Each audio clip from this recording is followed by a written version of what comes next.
Chapter 35. Essay Writing. An essay is a piece of composition on a particular subject. It is composed of more than one paragraph. It is comparatively a long piece of composition to describe a scene, narrate an experience, or express views on some issue of common interest. Features of a good essay. A well-structured essay is divided into some short paragraphs. The first opening paragraph introduces the topic or theme. The following 2 or 3 paragraphs provide details. The last paragraph is for the conclusion. Fluency of thought and expression in a proper manner set the flow. Unity and coherence in content is a must. Avoid grammatical mistakes and employ correct punctuation marks and correct spellings. Some specimen essays. How I spent my last Sunday. Last Sunday, I got up at 6 a.m. and went out for a walk as usual. It was a very pleasant morning. So, I enjoyed my walk all the more. On my return home, I read the newspaper, particularly its magazine section. Then, I took bath and had breakfast, consisting of bread, rolls and pudding. Now, it was time for a popular TV serial. The whole family sat before the TV set with eager eyes. The episode on that day turned out to be very thrilling. It did not have a single dull moment. We enjoyed it a lot. After the serial got over, I shut myself up in my room and started doing homework. I had to go to Daddy's room twice to seek his help in mathematics. However, the whole work was over within 3 hours. It was 2 p.m. now and we sat for lunch.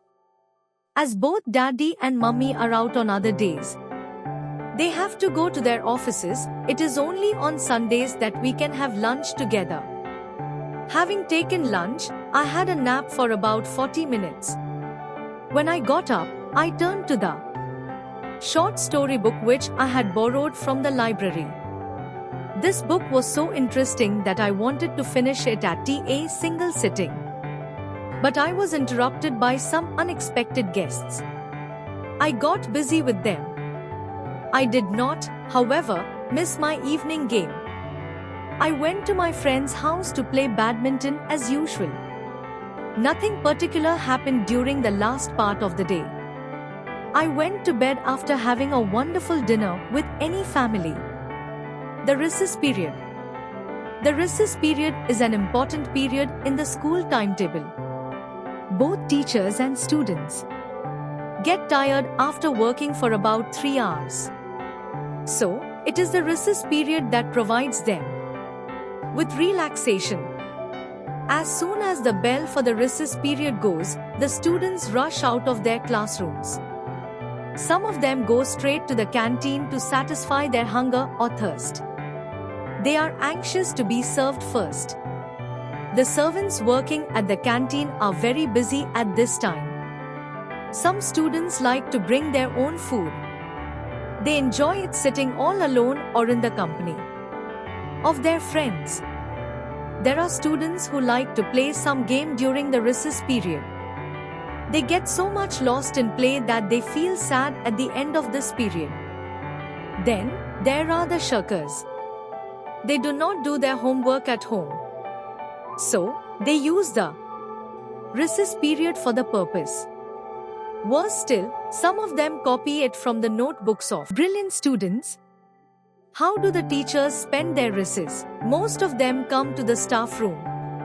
Some of them eat food they have brought from home. Others get tea or snacks from the school canteen. Almost all of them discuss school or other matters. How dull the school life would be if there was no recess period. Wealthiest businessman of universe, Bill Gates. The story of Bill Gates is a story of rags to riches. Starting with a computer workshop in a garage, he rose to become the richest person in the world. He is an institution in himself. On 28 October 1955, shortly after 9 p.m., William Henry Gates III was born into a family with a rich history in business, politics, and community service. His mother, Mary Gates, was a school teacher. Right from the childhood, it was clear that Bill Gates inherited the passion, intelligence, and competitive spirit that had helped his progenitors rise to the top in their chosen professions. In elementary school, he quickly outshone all of his fellow students in nearly all the subjects, especially mathematics and science. His parents soon recognized his extraordinary talent and decided to enroll him in Lakeside, a private school known for its excellent academic environment. This decision had far-reaching effects on Bill Gates' life. It was at Lakeside where Bill Gates was first introduced to computers. The administration offered him a job of computerizing the school's scheduling system. Gates asked his fellow Paul Allen to help him with the project. Paul agreed, and the following summer, they wrote the program. In their senior year, Gates and Allen continued looking for opportunities to use their skills and make some money. Bill Gates enrolled in Harvard University in 1973, one of the best universities in the country. The intense lifestyle Bill lived during his first year in Harvard made him ill for most of the summer of 1974. He soon left Harvard and in 1975 started Microsoft with Paul Allen. Stirred by a belief that the computer would be a precious tool on every office desktop and in every home, they started developing software for personal computers. His foresight and his extraordinary vision for personal computing have been vital for the success of Microsoft and the software industry under Gates' inspiring leadership. Most of his personal beliefs revolve around working hard and trying hardest to succeed. He believes that if you are intelligent and know how to apply your intelligence, you can accomplish anything. Cyber hacking. Hacking is an unethical way to peep and take away the data of anyone who is hooked onto the internet. Hackers comprised of young, computer literate, and rebellious gangs vying for the status symbol, image, and thrill of breaking into a computer network. This all changed with an increasing number of computer users. The number of hackers exploded and increased drastically. The internet provides hackers a way to access any computer in the world with ease. Major corporations and government security departments have acknowledged that hacker break-ins are out of control. Some companies are too fearful to join network because of this. Software programs brought out to deal with the growing problem, such as firewalls, are no longer totally effective. The boom of the internet usage and networks around the world has brought with it a need for more security and consciousness amongst its users and systems operation managers. Technology is constantly being updated in the war against the ever-growing malicious hackers. There are also a select few who are known as ethical hackers or white hat hackers. These ethical hackers assist companies and law to fight against dangerous hackers in numerous ways. The art of hacking is now far more sophisticated, varied, and costly to society. There is an urge to continue to work with ethical hackers in the battle for safety and order. Two distinct types of hackers have replaced juvenile hackers who hacked for the thrill of it. The first category comprises of hackers having a self-professed personal code of ethics. These hackers invade networks, not only for the challenge, but to make the public feel justified in their actions, claiming a superior authority by publishing their exploits. Non-hackers acknowledge these hackers with a reluctant acceptance. The second comprises an elite number of hackers focused on malicious intent and greed. Being online to a network leaves the system vulnerable and exposed to hackers from anywhere in the world. Child labor. Child labor is the broad term that points to an attempt to rob a child of their childhood. It snatches from the child their untapped potential and only harnesses very little of the energy that the child possesses. It is harmful to the child and stunts their mental as well as physical development. It surely scars the child for life. It is an immoral practice and tampers with the development process of the child. The child is left scarred for life. The amount of emotional pressure it puts on them is unimaginable. Such children may face violence and are kept in unfavorable conditions. Since they grow up looking at these atrocities, they become harmful adults too. A large section of these child laborers is found to be of unsound mind when they grow up. Some of them may even turn out to be criminals. So, the impact of living in such conditions is massive. The repercussions of being in such an environment are traumatizing, to say the least. It interferes with the proper education procedure that these children deserve to get.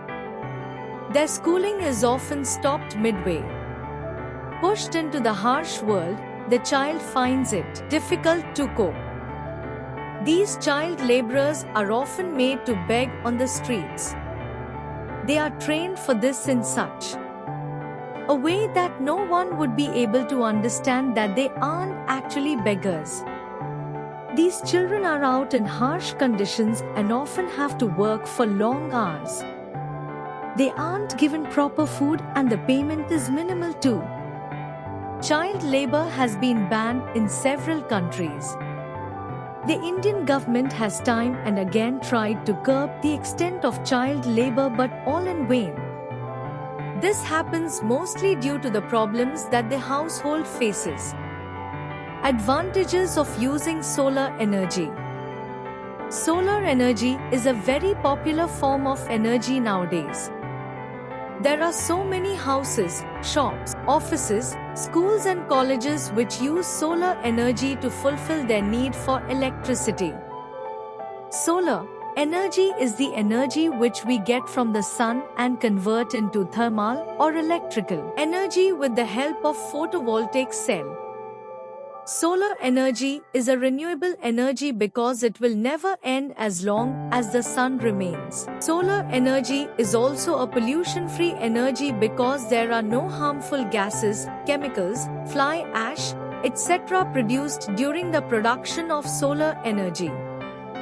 When sunlight comes to earth and falls on a photovoltaic cell, it generates electricity by an electronic process, and the electric energy stores in the batteries in chemical process and can be used to supply power to anything from a small electronic gadget such as calculators and road signs up to homes and large commercial businesses. As pollution is a very big problem in recent times, so the solar energy is producing a large number in many large countries to keep the environment clean and air pollution free. Also, some countries announced that their citizens have to install the solar panels on the rooftop of their house or have to plant trees. Solar energy is not only pollution-free energy but also its maintenance cost is very low. To maintain a solar power plant, less manpower is required than a thermal power plant.